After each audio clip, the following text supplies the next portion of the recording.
Assalamualaikum warahmatullahi wabarakatuh. Perkenalkan, nama saya Maul Abdul dari kelas PIIC semester 1. Baiklah, saya akan mempresentasikan tentang hasil karya ilmiah saya yang berjudul Dampak Pacaran Terhadap Moralitas Remaja. Pada penjelasan kali ini saya akan membacakan beberapa poin. Yang pertama tentang pacaran, yang kedua remaja, dan yang ketiga moral agama. Baiklah, mari kita mulai yang pertama tentang pacaran. Pengertian pacaran. Menurut Kamus Besar Bahasa Indonesia, pacar adalah kekasih atau lawan jenis yang tetap dan mempunyai hubungan batin berdasarkan cinta kasih. Berpacaran adalah bercinta, berkasih-kasihan, memacari adalah mengencani menjadikan dia sebagai pacar. Dalam berpacaran, laki-laki dan perempuan saling mencintai. Kata cinta tersebut menurut Dr. Abdul Mujib merupakan padanan dari kata bahasa Inggris love atau dari bahasa Arab al-hub atau al-mahabbah. Cinta sebenarnya sulit diungkapkan apalagi didefinisikan. Sebab jika didefinisikan, maka semakin membatas ruang lingkupnya. Cinta dapat dirasakan oleh setiap individu, tetapi tidak menjamin masing-masing individu tersebut mampu mengungkapkannya dalam bahasa. Begitu banyak definisi cinta, sehingga masing-masing definisi sulit disintesiskan dalam satu kalimat yang sangat sederhana. Namun, kiranya dapat dipahami bahwa cinta itu merupakan reaksi dan ekspresi emosi yang kompleks, sekompleks kehidupan manusia itu sendiri. Poin yang kedua tentang alasan berpacaran. Fenomena pacaran di kalangan remaja Indonesia memang sudah menjadi tren. Seorang tidak pacaran akan dikatakan kurang gaul, kurang funky, atau gak laku. Bagi sebagian remaja, pacaran hukumnya wajib alias fardu ain bagi mereka.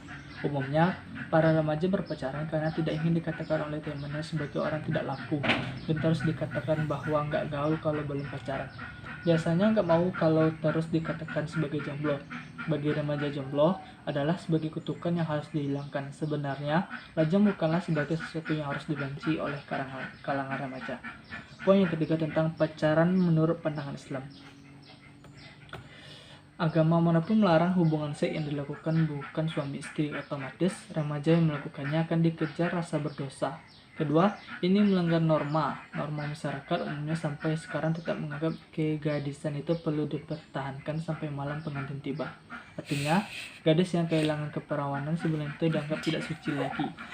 Kedua hal ini menemukan efek psikologis bagi seorang perempuan. Seandainya pun tidak ada yang tahu, meskipun dia tidak hamil, dia akan merasa dirinya kotor dan berdosa. Lebih gawat lagi kalau dia sampai hamil. Si gadisan keluarga.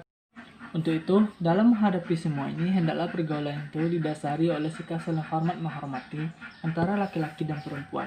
Abdurrahman Al-Mukafi telah memberikan batasan-batasan dalam pergaulan sesuai dengan yang ditetapkan oleh agama, di antara menjaga pandangan mata dan menjauhi pergaulan bebas. Poin yang keempat adalah dampak pacaran. Cinta itu merupakan anugerah Tuhan, maka ia menjadi milik semua orang. Dari remaja pun, rumlah saling taksir mentaksir dan pacaran. Namun ini repotnya, cinta itu juga suka dijahili setan, sehingga ada cinta yang salah jalan, salah kaprah, kelewat batas dan membuat menderita. Akibatnya, segala yang dilakukan atas nama cinta menjadi bentuk zina yang terang-terangan. Mata berzina, telinga berzina, tangan berzina, dan seluruh anggota badan lainnya berzina, termasuk kemaluan yang merupakan zina yang paling besar dosanya. Di era modern kini, cinta yang berarti zina ini telah membudaya sehingga menjadi malapetaka yang mengancam eksistensi manusia sebagai makhluk yang beradab. Yang paling klasik, muncul budaya pacaran yang sesungguhnya bukan pacaran, melainkan perzinahan yang disebut dalam hadis di atas. Jika pacarannya asalnya untuk saling mengenal, maka kini berubah menjadi upaya yang saling melampiaskan nafsu hewani. Jadilah manusia itu binatang, bahkan lebih sesat dari binatang. Pacaran itu jalan setan yang lurus menuju neraka. Karena fitnah seksual adalah simbol setan yang paling efektif. Setiap orang memiliki nafsu birahi. Nafsu ini sengaja ditunggu oleh setan agar manusia dapat melampiaskannya di luar jalur Islam. Di antara cara setan menunggangi nafsu birahi adalah dengan pacaran. Saat berdua dengan sang pacar, setan menjadi pihak paling aktif membisikkan pada mereka berdua agar menghabiskan waktunya dengan penuh kemesraan. Setan terus-menerus membisikkan kenikmatan semu, sehingga dua insan itu larut dalam kenikmatan berpacaran yang menghantarkan pada jurang kehinaan. Akibatnya, dia tidak berpikir akan ada akibat yang muncul setelah berzina, lantas hamil, kemudian aborsi dan membunuh bayi yang baru dilahirkan. Dosa itu bertumpuk memenuhi kehidupannya. Itulah setan yang telah henti membisikkan kenikmatan semu. Yang kedua, remaja. Poinnya, yang pertama, pengertian tentang remaja. Menurut Elizabeth, menjelaskan bahwa masa remaja merupakan metode peralihan sebagai usia bermasalah, masa mencari identitas, masa tidak realistik, serta sebagai ambang masa depan. Para ahli psikolog dan pendidikan belum sepakat mengenai usia remaja. Sebagian besar ahli mengatakan bahwa usia remaja adalah 13 tahun sampai 19 tahun, sementara yang lain berpendapat bahwa rentang usia remaja dimulai pada usia 13 sampai 21 tahun. Namun yang pasti adalah permulaannya atau mulanya perubahan jasmani pada anak menjadi dewasa kira-kira usia 12 tahun atau 13 tahun. Dari segi ajaran Islam, istilah remaja tidak ada dalam Islam. Dalam Al-Quran ada kata al-fiyatuh, fiyatin, yang artinya orang muda. Terdapat pula kata balik yang menunjukkan seseorang tidak kanak-kanak lagi. Misalnya dalam surah An-Nur ayat 58 dan 59. Pada kedua ayat tersebut terdapat istilah kata balik yang dikaitkan dengan mimpi. Kata balik dalam istilah hukum Islam digunakan untuk penentuan umur awal kewajiban melaksanakan hukum Islam dalam kehidupan sehari-hari, atau dengan kata lain terhadap mereka yang telah balik dan berakal. Poin yang kedua tentang faktor-faktor yang mempengaruhi pada masa remaja. Di dalam hal ini, Ki Hajar Dewantara menggunakan istilah faktor ajar bagi faktor ekstern atau eksogen, dan istilah dasar untuk faktor endogen atau faktor intern. Faktor ekstern atau dalam istilah dikenal dengan faktor ajar ialah merupakan faktor yang datang dari luar atau lebih dikenal sebagai persekitaran seperti motivasi yang datang dalam diri individu intrinsik atau yang datang dari lingkungan. Sedangkan faktor intern tentang faktor dasar ialah faktor yang ada sejak individu dalam kandungan hingga lahir, atau lebih dikenal dengan faktor bawaan seperti fisik dan psikis pada individu. Poin yang ketiga tentang problematika remaja. Umur remaja adalah umur peralihan dari anak menjelang dewasa, yang merupakan masa perkembangan terakhir bagi pembinaan kepribadian atau masa persiapan untuk memasuki umur dewasa. Problemnya tidak sedikit. Telah banyak penelitian yang telah dilakukan orang dalam mencari problema yang umum dihadapi oleh remaja, baik di negara yang telah maju maupun yang masih berkembang. Pada umumnya, hasil yang telah dicapai oleh para peneliti di berbagai negara itu hampir sama. Di antara problem yang dulu dirasakan dan sekarang semakin tampak dengan jelas ialah masalah hari depan, masalah hubungan dengan orang tua, serta masalah moral dan agama.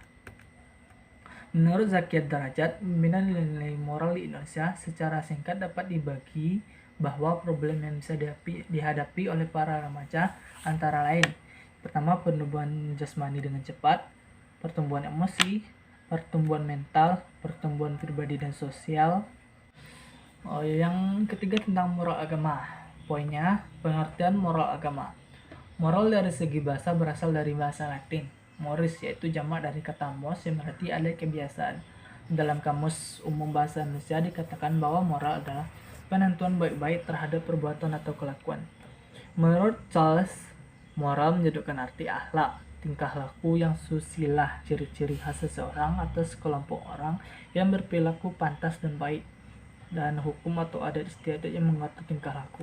Sedangkan Bohr mendefinisikan moral sebagai padanan etika dengan studi sistematis tentang tindakan manusia dari sudut pandang benar atau salah yang dapat dijadikan sarana untuk mencapai kebaikan puncak. Dari sudut ajaran agama, misalnya agama Islam, maka yang terpenting adalah akhlak atau moral, sehingga ajarannya yang terpokok adalah untuk memberikan bimbingan moral di mana Nabi Muhammad bersabda, "Sesungguhnya saya diutus oleh Tuhan adalah untuk menyempurnakan akhlak." Hadis riwayat Imam Malik. Rasulullah memberikan contoh dari akhlak yang mulia itu. Di antara sifat beliau yang terpenting adalah sidik, amanah, tabligh, fatona, dan adil. Dalam Kamus Besar Bahasa Indonesia, perkataan akhlak sering juga disamakan dengan kesusilaan. Bahkan, supaya kedengarannya lebih modern dan mendunia, perkataan akhlak, budi pekerti, dan lain-lain itu kini sering diganti dengan kata moral atau etika. Poin yang kedua tentang faktor-faktor yang menyebabkan kemerosotan moral. Faktor-faktor penyebab dari kemerosotan moral dewasa ini sesungguhnya banyak sekali. Di antara lain yang terpenting adalah kurang tertanam jiwa agama pada tiap-tiap orang dalam masyarakat, keadaan masyarakat yang kurang stabil baik dari segi ekonomi, sosial, dan politik, pendidikan moral atau akhlak tidak terlaksana menurut mestinya, baik di rumah tangga, sekolah, maupun masyarakat, suasana rumah tangga yang kurang baik, Diperkenalkannya secara populer obat-obat dan alat-alat anti hamil. Banyaknya tulisan-tulisan, gambar-gambar, saran-saran, kesenangan-kesenangan yang tidak mengindahkan dasar-dasar dan tuntutan moral. Lagi kurang ada bimbingan untuk mengisi waktu luang dengan cara yang baik dan membawa kepada pembinaan moral. Tidak ada atau kurangnya markas-markas bimbingan dan penyuluhan bagi anak-anak dan pemuda. Dalam hal ini, hawa nafsu juga termasuk aspek rohani yang amat berpengaruh pada moral. Poin yang ketiga tentang usaha-usaha mencapai perbaikan moral. Kemerosotan moral yang dialami oleh bangsa Indonesia sekarang ini telah barat. Namun jika dibandingkan dengan negara barat yang terkenal dengan kemajuan dan kerusakan moralnya itu, memang kita masih berbesar hati karena belum terlalu barat. Akan tetapi, usaha untuk mengatasi atau menanggulanginya harus segera dilakukan supaya dapat dicegah meluas dan berkembang. Perlu disadari bahwa usaha yang memperbaiki moral itu tidak ringan, karena langsung berhadapan dengan mental secara keseluruhan. Memperbaiki mental berarti mengadakan pembinaan kembali atas mental yang telah rusak. Perbaikan itu tidak akan berhasil kalau hanya terhadap pengalihan gejalanya saja, karena ia akan bersifat sementara. Yang jauh lebih penting dari itu adalah memperbaiki mental yang biasa mendorong kepada perbuatan salah atau tidak baik itu.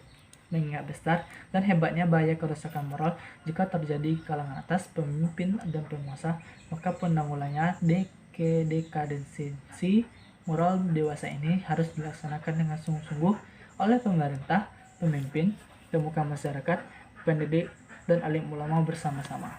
Poin yang keempat tentang pendidikan moral guna menyelamatkan generasi yang akan datang.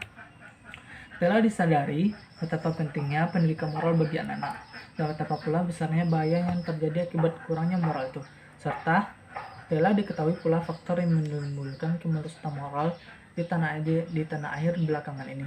Namun itu, pendidikan moral untuk diintensifkan dan perlu dilaksanakan serentak di rumah tangga, sekolah, dan masyarakat. Pendidikan moral tidak terlepas dari pendidikan agama, yang keduanya harus dilaksanakan dalam praktek hidup, pengalaman sehari-hari, dan di samping pengertian tentang agama moral. Baiklah, sekian penjelasan dari saya tentang dampak pacaran terhadap moralitas remaja. Mohon maaf jika ada kekurangan. Saya sudah dengan Assalamualaikum warahmatullahi wabarakatuh.